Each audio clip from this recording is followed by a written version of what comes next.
You're listening to the Outdoors Group podcast.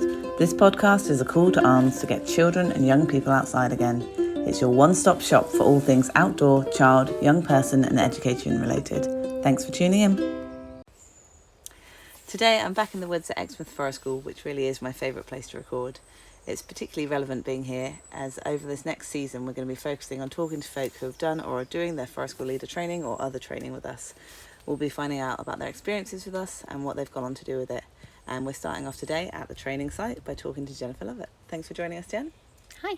I just realised, are you happy with Jen? I've Yes. just abbreviated you without Please asking. do call me Jen. Great, okay. If I look like I'm not listening to you at any point, shout Jennifer. Okay, brilliant. So I think a good place to start would be by finding out about your background before you joined us to do your Forest School leader training. So what was your kind of work life and life look like before? Okay, so I guess corporate 9 to 5, but turned part-time since becoming a parent. So I was doing a 20-hour-a-week office job, mostly from home, for an academic published company. So I'd spent nearly 20 years in that industry.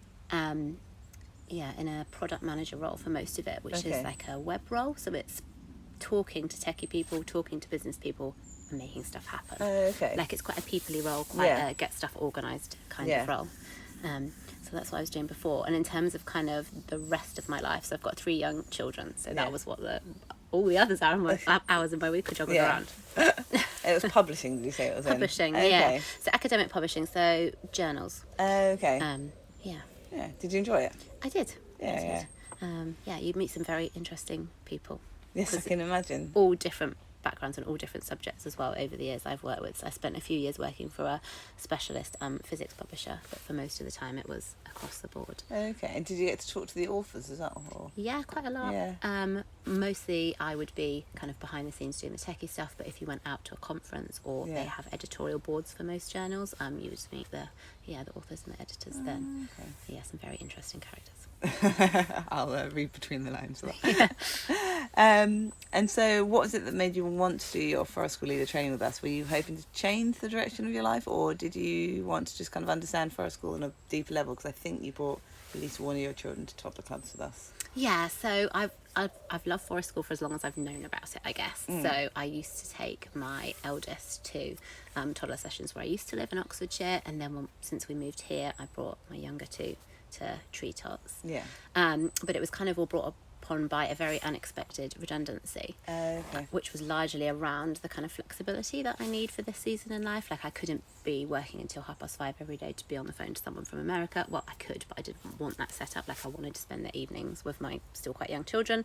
And then I was kind of looking at what I wanted out of my life. So I've had depending how long you think my life is going to be, hopefully slightly early midlife crisis. I turned a quarter life crisis. I'm not that quite young. Third. So third life crisis, I like that. So I turned 40 this year, and so I was like, well, if I'm going to change what I do for a living, I think I want it to be something that I'm going to really enjoy. I didn't want to just look at like what could fit around the lifestyle. I wanted to just go and get a random job.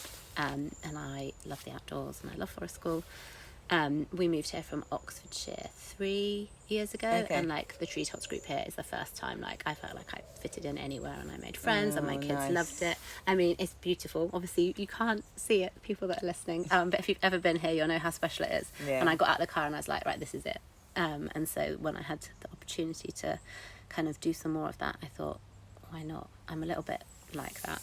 And so signed myself up to train. And after the redundancy you just thought both fit in. That's it, exactly. I'm just gonna go wholeheartedly into it. So and I booked like level 3 in first aid and the whole thing. I was like, if I'm gonna do this, I'm gonna do it properly. Not give myself an option to kind of freak myself out and back out of it.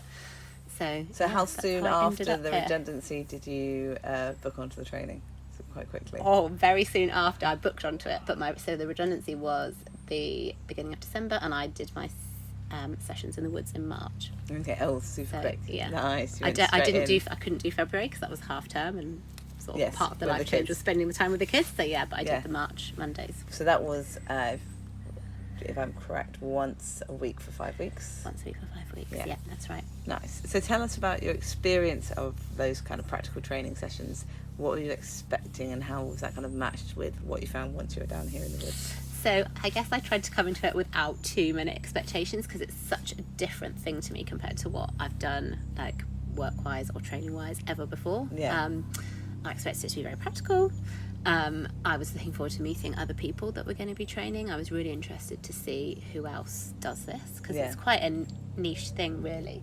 And if you tell people you're doing it, you get all sorts of crazy opinions and questions. And sorry, you're what going to kinds do of what? things do people say? So there's a little robin over there, which is why I kept getting distracted. It's cute. They're so There's always a tame, robin. aren't they? I love a Forest School robin. Came over to see if we've got snacks, probably. Oh, I don't think I've got any that make crumbs. It's going to be disappointed. Yeah. I always think it's like a person as well. Oh, like hear that when come they to say visit, that. yeah. Someone that one of us knows is willing to listen in on our conversation. So you're saying you had a mixed response when you told people you're going to do it? Yeah, well, most people just think it's not a real job, or they don't understand what Forest School is. I mean, a lot of people I know have heard me harp on about it by this point, but certain family members are certainly like, what? How is that? How is that a thing? So yeah, it's been interesting to see who else was taking that kind of step. And there were a few other people on my course that were career changers, a few teachers, and a few people from other areas of your business that were retraining, upskilling, getting their official certificate and stuff. So, that's what.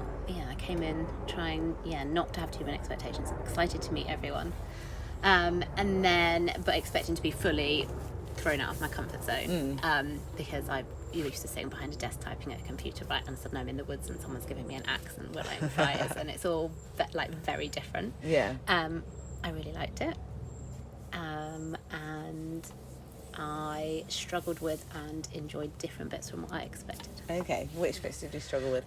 Knots. Don't ask me to tie a knot.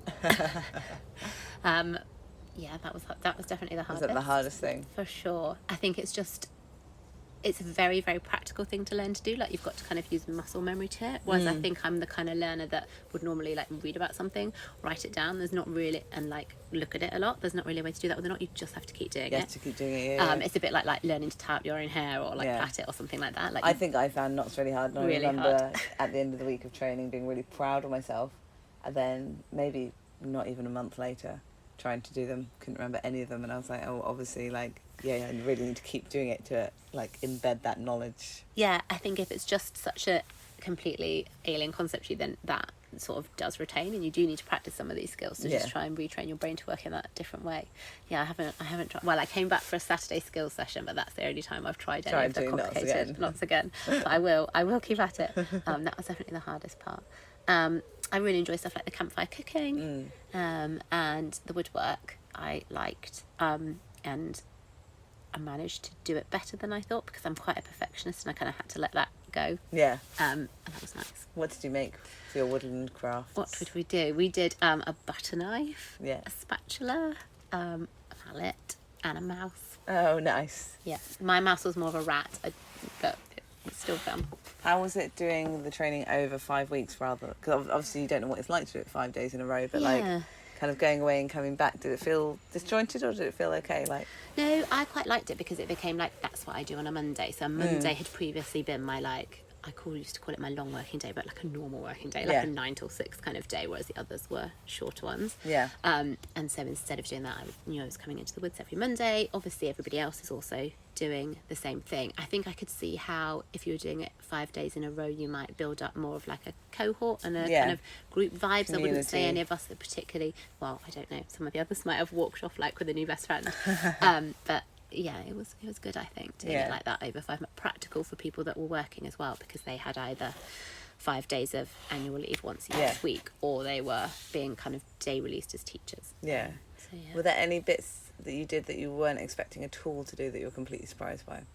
As in, that I didn't even think anyone would try and... No, on the course, parts of the course, or there bits of the course that you were thinking, oh my gosh, I didn't even think this would be something we'd cover. Not so far. No, okay.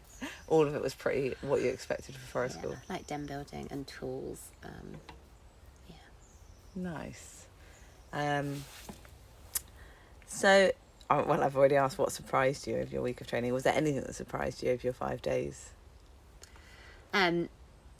Like I said, how difficult the knots were. Yeah.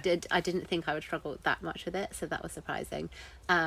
But it also surprised me how much I loved it. Yeah. I sort of didn't think that 5 days would be enough for me to walk away thinking I've definitely done the right thing. Yeah. But like, I was really sad for the course to be over, Yeah. and really felt as though like I'd loved all the different things I'd learned apart from the knots, and was looking forward to like being able to do more Yeah. of that. So yeah, I Nice. didn't think it would be that quick that I'd feel as though I'd done the right thing, because I've been Yeah. doing what I was doing before for such a long time. Yeah. And it is so different. But yeah, no, that was nice, kind of reaffirming that Yeah, that I it was hadn't the made right such a decision. crazy decision. Yeah, absolutely. That sounds great. And do you have a favourite part of the practical training? Anything that stood out particularly? It's been really nice. I really liked the woodwork because I am sort of crafty inclined, I think. I'm not going to go on to become a wood turner or anything like No. that. I don't think, like, I didn't take naturally to it, but I enjoyed the kind of sort of mindfulness it brings to kind of go and sit under a tree somewhere and carve something, like those few minutes to take out Yeah. to yourself, I think is like a valuable skill we could probably all do with honing a bit more in our modern busy lives. And I love just being in the woods Yeah. every Monday. That was really nice. It was cold in March. It was a really cold March. it Like we all chilly? had thermals on and Oh, like were huddled really? around the fire at every break, looking for the patches of sunlight to To sit jump in whenever in, we yeah. could go somewhere. It was really cold. But I think that was a good kind of baptism of fire to Okay. see what it's like to, To be be in the in woods the when it's winter, really yeah. cold. Yeah, I was just thinking about what you're saying about the whittling under a tree. Like, how was the balance of kind of, I mean, because I remember being surprised by how much, what felt like kind of free time there was, like for the woodland crafts and stuff. How did you find the balance between the kind of instruction and the going off to do your own thing kind of? Really good actually. I did ask for quite a lot of extra help though, so I might have had more instruction than Yeah. some people do. But yeah, it was nice. I think we were quite a mixed group of kind of experience of forest school and not. So we did quite a lot of stuff in stages where we'd get shown a few steps and go off and do those and then come back together. And quite a lot of things in pairs as well, which was, yeah, that was a nice way of doing it. Doing like the woodworking pairs, was Yeah. that? Yeah, okay. Yeah, so you share a mallet and an axe with someone, and yeah, Both do a bit of it at the same time. which is good, because then you could remind each other what the next thing was you were meant to be doing. Yeah. And you were talking about your... Oh, sorry, this isn't a question I wrote down. That's I was fine. just thinking about it. You were talking about being a kind of learner that generally would read something and take notes and stuff. Like, how did you find the instruction? Because I know that at the outdoors group, we talk a lot about how, like, not one size fits all when it comes to learning. And we know that everyone learns in a really different way. So, like, how was it for you, like, the method of delivery? Yeah, very practical. I wrote loads of notes though. Did you? So I Okay. could read them back. So I would write down like step by step Whilst Neil what the was trainers were talking. saying, either while he was talking or afterwards. Yeah. And I would get them to help me when I'd forgotten, because I don't think I've got such a great visual memory. So like I wouldn't have my mind and memory jogged while trying to do something what the next step was. So yeah, I would have to go and ask them to do it again. Yeah. But they were pretty They approachable. were very adaptable. approachable. They Yeah. were nice to me. They They were weren't nice. like, oh no, you sit in a corner and stuff. They were really good at answering Yeah. the different questions that different people had, and they had me and a couple of others kind of at one end, never really picked up a knife very much before, Yeah. and then at the other end of the spectrum, people that have been, could make all sorts Carving of for wonderful ages, things already, yeah. and they were saying, well, I've already made my whatever it is, can I now spend 20 minutes kind of working on something else? yeah. And they were really open to that, to kind of meet everyone's pace. So it was Nice, good. meet everyone's needs. Yeah. And the question is, have you gone and bought your own knife yet? No. No, not yet. I'm Not surprised. yet. I thought you were going to Not say yet. first thing. I haven't gone out and bought anything actually. I was at, I don't know if you've heard of Heath Week. This is going to be getting off topic now, but No, that is fine. They had a carving workshop at the weekend for children, Okay, like a yeah. afternoon. Yeah, So that's on the Pebblebed Heaths on Woodbury Common. yeah. So I took my children to that, and they started but didn't finish spoons. So it might be time to buy Yeah, a a knife so hook they knife can and a finish knife. it. Yeah. Excellent. Yeah, you'll need to get a hook knife as well, won't you? Yeah, for the For the keeping. bowl, yeah. I love carving spoons, but I'm not very good. I think it's because Nick is such a good spoon carver, and I see his, I just instantly compare mine, and like, well, mine looks like a caveman kind of did it in the dark, and his is like this beautiful piece of art. And I know that he's probably spent like the 10,000 hours or whatever it is to make good genius carving, and you know, he's done it for years and years, but I'm quite impatient, and I'd quite like my spoons to look like that straight away. So you need to unfollow him on Instagram. Yeah. Don't look in that. There's some in that shed, isn't there, in the car park? There's loads of spoons. Just don't look at them. Don't look at them. Yeah. Just look at my own spoons. But I'm sure. Yeah, I guess everyone gets there eventually, right? It's like If they it is a kept going. craft, but also if you keep going, there's no reason yours can't be just as good. I haven't done one in about 6 months, so I'm probably way behind.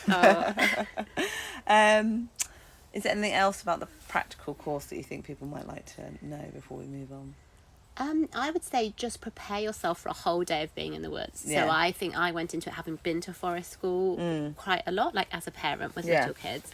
Although there only tend to be half-day sessions. Yeah. There are some people that definitely struggle with being like outside all For day. 6-7 hours. Yeah, which probably in the reality of what a lot of people will go on to do after their training, it won't be needed. But for your training, you do need to be able to do it. So like, bring loads of layers, bring loads of drinks, bring loads of food. Yeah.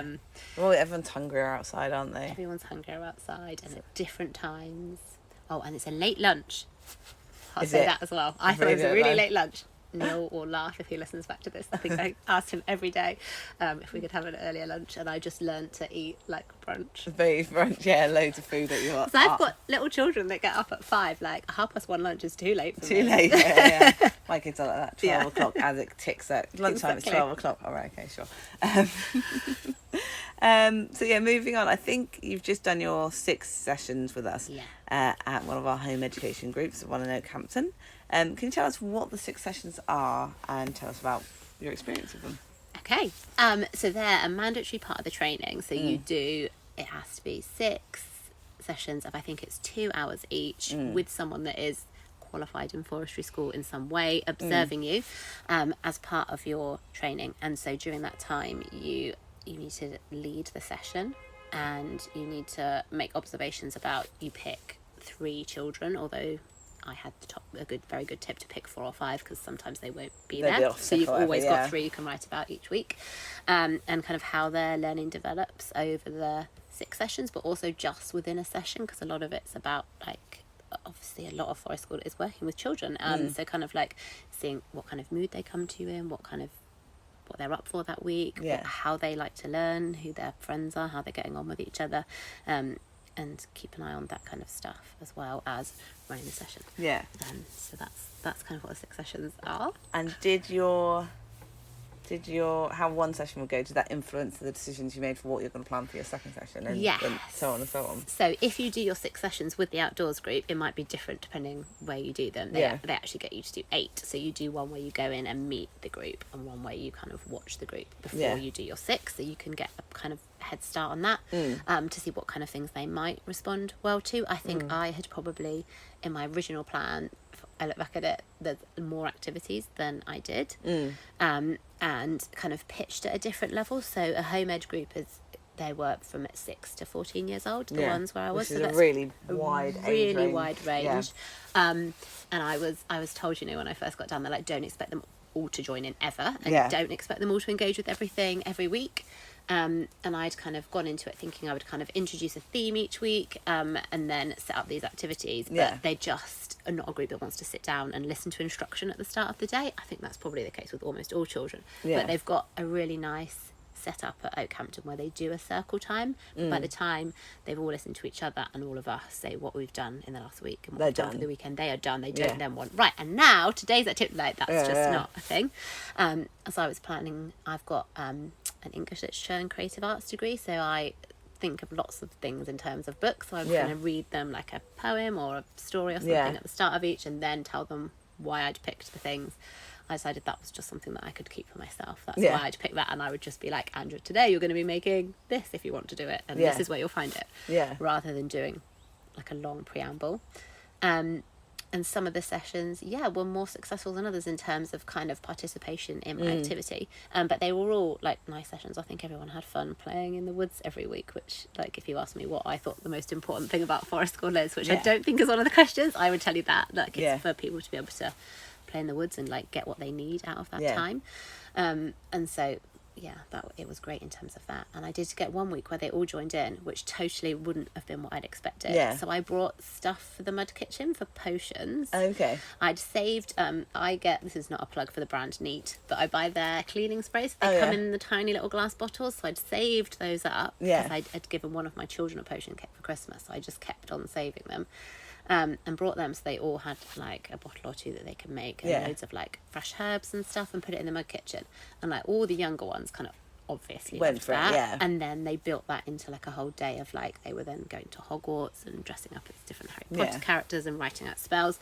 But then there's like an older group of teenage boys at that particular home ed group, and they also loved it, because as soon as they realised that everything I brought they could eat, they were like, oh, was it all edible potions? All edible potions. They were making like different herbal teas and tasting them, and daring each other to drink them, and but obviously it was all safe. So that was really nice to see them kind of get stuck in that kind of way that older kids typically don't do. I mean, a lot will if you give them the opportunity, but they sometimes they're all bit they're too cool to join in with what the little ones are doing, especially because I don't know if you get this at all your groups, but one of the really nice things about that particular group is a lot of them are families, so like it's their little siblings, so they don't want to play with them while they're there, they want to play with their own mates. So to get them all doing stuff together was really nice. But yeah, it's a lovely setting there as well, very different from here. We're in the woods in Exmouth, I think we said that earlier on, didn't we? It's very different there, but it's such a nice site as well. There's lots of places they can kind of go off and do different things together, and there's almost always a group like putting on a play and those kind of things. And someone's always up a tree. It's forest school after all. It's not a stereotypical impression for nothing. There is normally someone up a tree or in a hammock. It sounds like your potion week was your most successful week. I think it probably wasn't, like I was saying, in terms of participation. We did some cooking 1 week as well, very like minor cooking. We made cornflake cakes, we melted chocolate. That was quite popular as well, because again, you get to eat it. Yeah, I think edible stuff is always an absolute win, isn't it? Exactly, after you've been playing in the woods all morning and you're hungry, getting to eat it at the end is nice. Nice, yeah. What was your biggest kind of thing that you learned from doing the 6 sessions? I think I learned a lot about just what it's like to work with a group of children, because that is also not my background. I've got 3 children. I've got quite a big family on my husband's side, so there's like big groups of kids that get together, but I've never worked with children before. I've worked a lot with adults, and I just loved getting to see the different stuff that makes them tick, like the conversations that you'll have with kids, and I really enjoyed working with them all. It was really nice. There's some really nice characters there, and just as a group as a whole, children are so fun to work with. Like when they're having a good day and they're like, their enthusiasm is completely infectious, and you'll all just have a fun day, a fantastic day. But also I guess learning that as the forest school leader, it's kind of your job to keep that up, right? If you go in and you're probably not having a very good day and you're a bit grumpy, then I can imagine that vibe would catch up on the group as well. So I think when my kids were very tiny, we used to go to this play group that was in like a Buddhist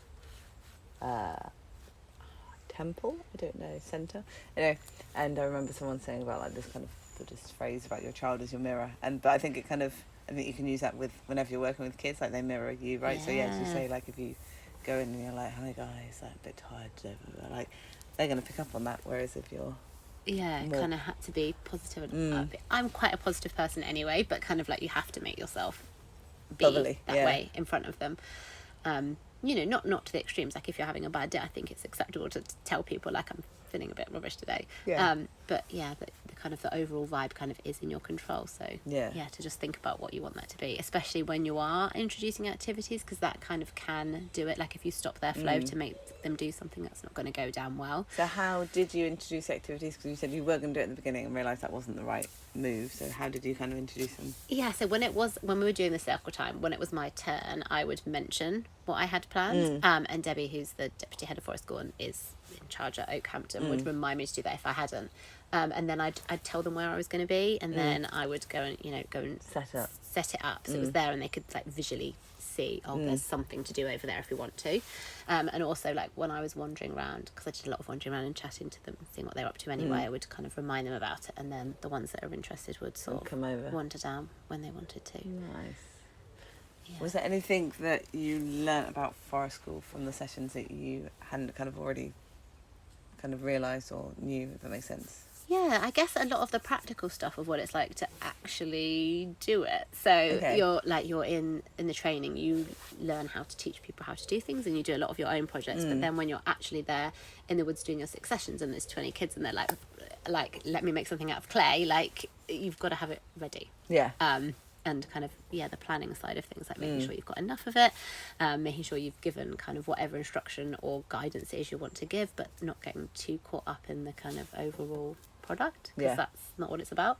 I think that's the case with most things with children anyway. Like, it's generally a good idea to not expect them to finish it or do what you had in mind, but to enjoy the process and enjoy watching them do it. So that was that was definitely some kind of... Was the Potions Week your favourite, or did you have another week that you like, the activities? I did. Well, I didn't really do a potion, so maybe I need to go back and do Potions Week myself. I really like. So we did Where the Wild Things Are was my inspiration one week, but I took clay along, and they all made really cool things monsters, out of clay. I saw some of them on Instagram. Some of them were monsters, amazing. and some of them were like little small world things that were completely different. So they made like fairy toadstools. Oh, cool. Someone made like a whole intricate tiny set of like teacups and things. That's very cute. For a wooden rabbit that they'd made to use. Okay. And I liked that. I quite liked the chance to play with clay, so that was fun for me as well. Nice and creative. Excellent. And so you've finished your sessions now, haven't you? I have, yeah. So what's next? What are you going to use your training for?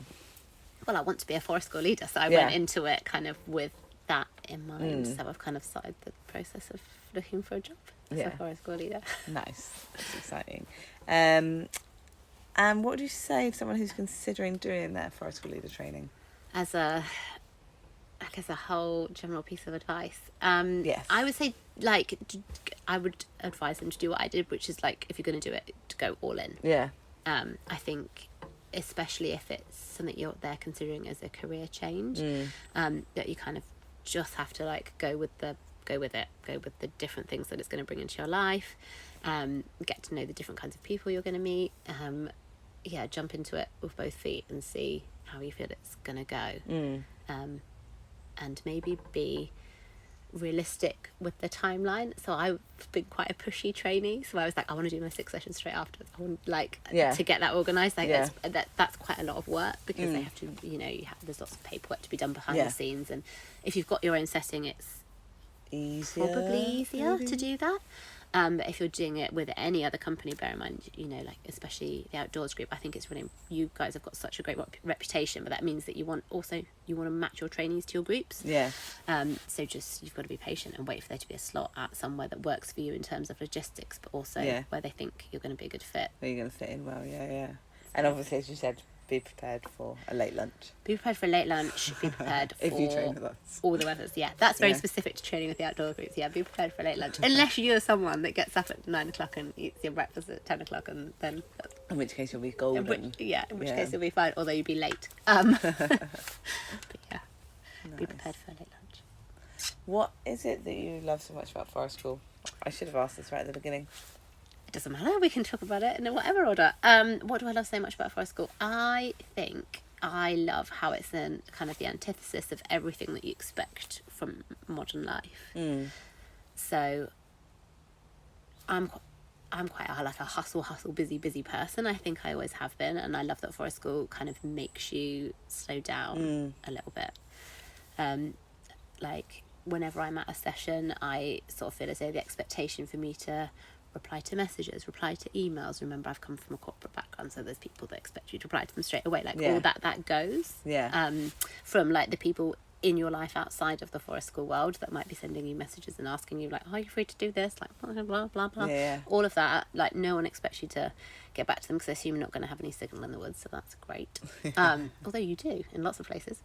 And that is really nice, I think. And then, it's just at a slower pace, and everything is outside, and everything is kind of, lots of stuff is homemade, which I really like, and I've always really liked to be outdoors. It feels like an obvious thing to say, but I think there are some people that really don't really love being outdoors, and kind of have to talk themselves into it. But I've, like, always been the kind of person, like, when we would go on a family holiday, the first thing I would want to do was, like, go to the beach or go to the woods. Like, that's what I like to do.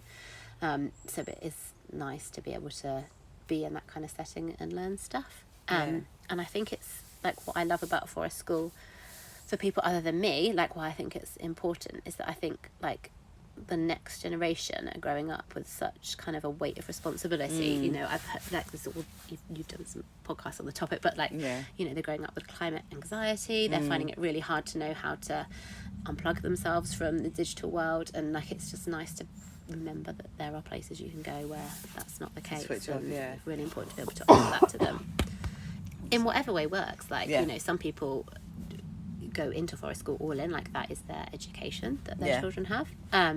Some people will do it as like a home education session. Some people, like my children, will go to mainstream at the moment. I am flexi school curious. And it's just like a treat for them to come to Forest School. And when they have their outdoor education lessons at school as well, I can see how much it brings to them there, like to be able to get out of their classrooms. And I'm really lucky in that the school that they go to, they bring outdoor learning into other subjects as well, so it's not just when they've got their half term of Forest School, which I'd love them to have more than that, but half a term is still great. But they'll go and do maths outside in the playground, or they're doing like they're writing a poem in English and they'll go and sit on the Forest School site even though it's not like their session, because it's nice to get to like write outside in nature rather than sat in a classroom. And I think that's just important to make sure the next generation remember that they don't have to grow up being like an influencer and like watch YouTube and that everything is online, especially coming from a job that was very web-based. It's nice to be in touch with that other side. How old are your kids? They are 8, 5 and 2. Okay. And if you ask them about Forest School, what do they say about it? What do they say about it? Like when you told them this is what you're going to do. They are so excited about it because they love it. But like they definitely all think different things of it. I was saying to you before we were recording the podcast, like my daughter's very into activities, so she loves the crafts and she loves all the different things that are set up. And I mean, she judges a Forest School on the hot chocolate though. Oh, does she? Yeah, absolutely. Purely hot chocolate. Purely hot chocolate. That's the most important thing. If it's got good hot chocolate, she's there. She's there, yeah. I mean, my 2-year-old obviously just wants to get dirty, play in the mud and be able to do that for hours without ever being called inside at any point. But for my eldest, I think he really enjoys like the social side of it as well. He's very imaginative and he's always thinking of games, and like your typical Forest School setup that I found so far, there are lots of other children that are like that, which they don't get the opportunity to do that much at school outside of kind of lunchtime, so it's really nice for them to go off and explore that side of things. And I think probably all kids really have that propensity. It's just that maybe there's a whole thing, isn't there, about letting kids be bored, and like that's when their imagination starts to go. So maybe when we're over scheduling them with lots of extracurricular stuff after school and when there's lots of screens, like it kind of means that they don't have to be bored, and then they don't have that opportunity to be imaginative, isn't it? Yeah, and I think let them be little as well. Like I think that's a big thing. Like my eldest is 8 coming up to 9, and I've noticed a lot of his peers, they're kind of getting to the age where they don't want to play with toys anymore. That just makes me so sad. Like they want to watch something on their tablet. I mean, don't get me wrong, like he loves to watch a film. And we're slowly introducing him to video games, but like he still wants to go and play outside and wants to play with his toys and wants to play with his siblings. And I think Forest School is really good for keeping that going, because it is about like there aren't those options first of all in the woods. I mean, your parents probably got phone stashed in their bag, but they're probably unlikely to get it out or offer it. I've never ever been to a Forest School session where I've seen someone sat in the corner watching a video on their phone. They're not allowed phones out, so like it's either leave them at home or buried in a bag type thing. But like at some other groups you'll go to, like there will be a child sat in the corner with their parent that has decided not to participate that week and they are watching a screen together. But you'll never see that at Forest School. There'll always be something that they'll find that they want to do. And I quite, it's nice that it offers the kind of space to be quiet if you need that as well. Like you were saying about over-scheduling lives, like some children have such busy lives, and I saw that in my 6 sessions as well, that like, they'll come and the first thing they'll do is they just want to sit in a hammock or on a swing and just be left alone. My son, he's 13 and a half, and he's just done his last Forest School session with us after coming for 12 years, which is a bit like, end of an era. He's moving on. But, this last term, like, a lot of the time he spent the days in the hammocks chatting to his mates, and there's, I think 10 years ago I'd have probably been like, well, that's a waste of time and a waste of money, and whatever. But then I was like, actually, but in his life, how much time does he actually have to connect in nature with his community. Not much, so actually that's a really valuable use of his time. And how nice is it that at 14 they're in the woods chatting to each other in hammocks? They're not like at home in their separate houses sending each other WhatsApp messages. We all have to as adults. Exactly. And that's a really good point, isn't it? Because I remember a few years ago, a friend's 18-year-old, I saw she's home a lot of the weekend. She didn't seem to be out with her friends, because I remember being 18 and constantly down at the beach. Yeah, or whatever. when can I leave? Yeah, and she said, they communicate via like their phones all the time. They don't actually bother to meet up. And I was just like, it's so sad. So anything that kind of promotes that person-to-person connection is got to be a good thing, isn't it? Definitely. But yeah, I think so. I'm excited to get them all back in the woods this summer. Are they going to come to holiday clubs? No, not holiday clubs, because I'm not working this summer. Yeah. But they do the family. The family session. It's the toddler one that extends over the summer, so you can bring older siblings. So they all love that. We've done that every you're year going to come since to we that? moved here. So nice. we'll be here. Excellent. So I bet they're all excited about They'll that. probably ignore each other for the whole morning, but they'll find they'll find their be people. on their own or find their people. And some That'd of the be great. people that came to the toddler clubs with us when the children were preschool age will be there again. So it'll be nice. That'll be really nice. Lush. Is there anything else that you wanted to say about Forest School Leader Training or Forest School before we start to wrap up? So I'd say about Forest School, just give it a shot. I bet there's probably people that listen to this that are just kind of listening to it to be curious about it and hear about it from a interested party side. But if you've got children and you've never taken them, try it out.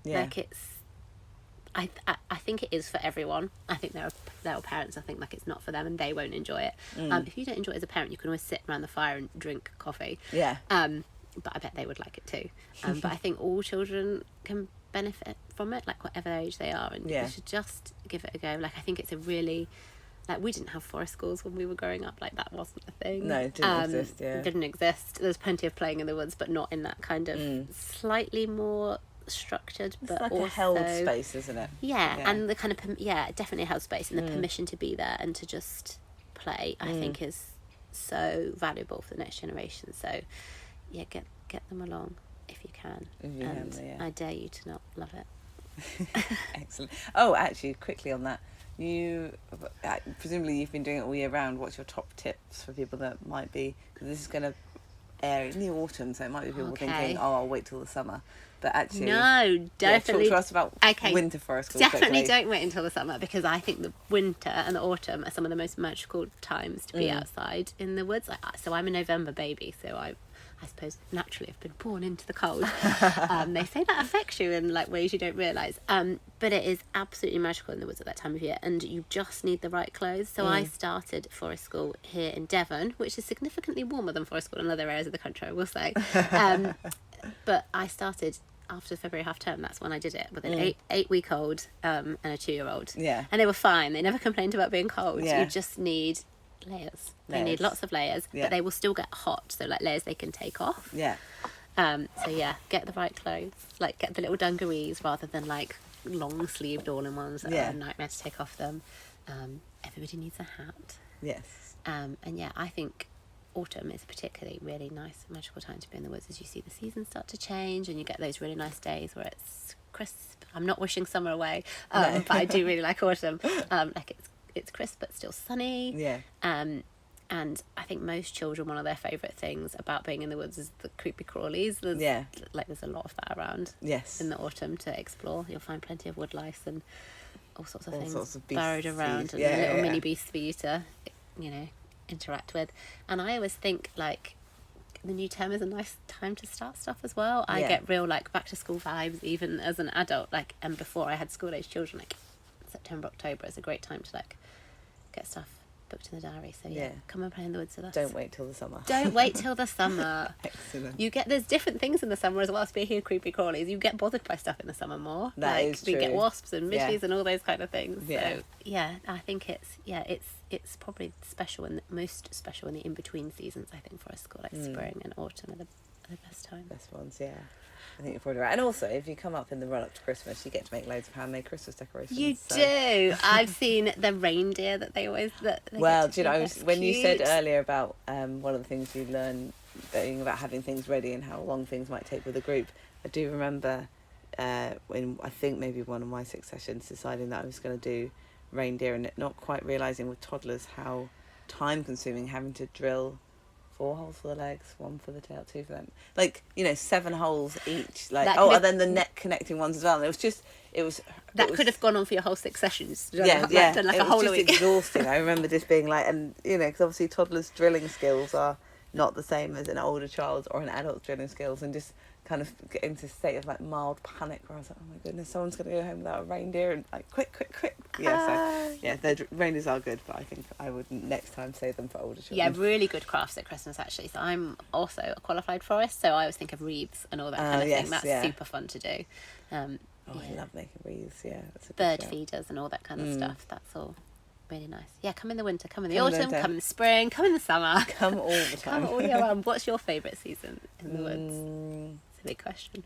Yeah, it's hard, isn't it? Yeah, probably one of the in-betweens, probably autumn or spring, I think.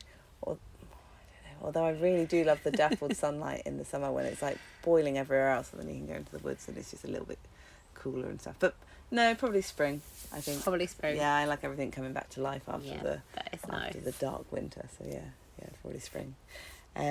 We could talk about this forever. I will start to wrap up, I think.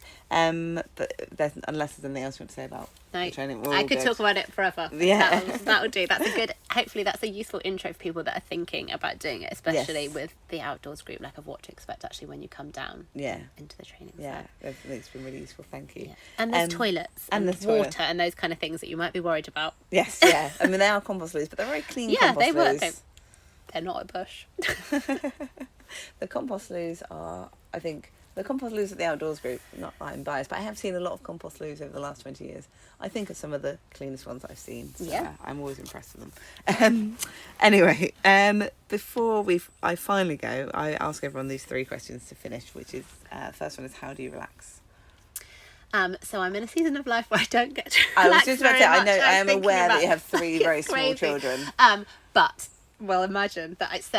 If I want to like take a moment, we'll go for that rather than being able to fully relax. I like look at the water, go into the woods and look up. Very much like get yourself at one with nature. I like a bath. I like to read. I like to bake. Nice, excellent. Well, those are all great activities. And it's a nice segue. What are you reading or listening to right now? So it's mostly listening to right now. Reading I found really hard since becoming a parent because I fall asleep. Oh, bless you. I can't read in the evenings. Yeah. So I'm reading various different bits that I have to read for Forest School, but I'm also reading. So the main thing that I read is reading to my children. I'm reading like a new adaptation of The Magic Faraway Tree. Okay. So Jacqueline Wilson, who was definitely a prolific author, I love when Jacqueline I was a young Wilson, adult, she's written like What Happens Next. Oh, cool. So there's a little series of What Happens Next with The Magic Faraway Tree. So there you go.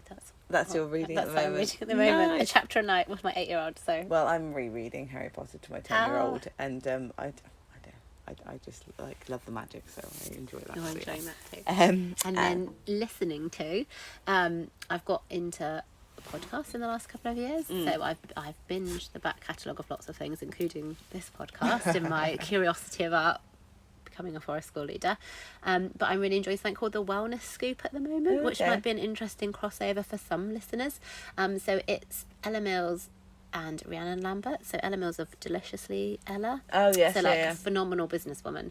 But what they do is they dissect like headlines about wellness and kind of debunk the myths. So you'll read something crazy like you can't eat this because you're gonna die, and there's those things like go for a hot girl walk or wrap your face up in all these crazy things at night, and they kind of talk about the actual science behind these things and which things may and may not help you. And they're both kind of like busy working mums, so I can relate to that side as well. But the Wellness Scoop is quite that's interesting. I'll check one to that dip out. into. Yeah. That sounds great. And finally, why is being outdoors important to you? I kind of alluded to this earlier, but I've kind of always been someone that has kind of wanted to escape the hustle. I think I'm quite a busy person by nature. I had quite a kind of busy family home growing up as well, and like I've always enjoyed, like I would never be the child that didn't want to go for a walk. Like I always want to go for a walk. I found the coronavirus lockdowns really hard, where you had to stay at home. Yeah. I know some people really benefited from them. They happened to us. I had a newborn, and the last thing I wanted to do was have to stay at home all Yeah. the time. Like being able to get out, I think is just everything. Like the peace that I get from fresh air and being out and being able to like be with trees or see the sea just calms my busy brain. So that's Nice. why I love to be outdoors. Excellent. Thanks so much for your time today, Jen. You're welcome. I've I've really loved enjoyed it. chatting to you. Yeah, it's been really fun. But yeah, thanks so much.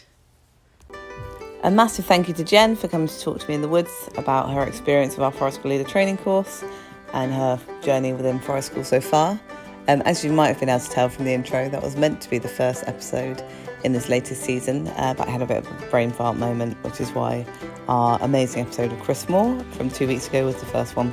But anyway, I hope that you still found it to be interesting, enjoyable and informative.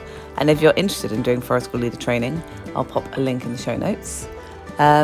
If you did like the podcast, as always, please do rate it, subscribe to it, share it with your friends, do all the things that mean that more people will find us.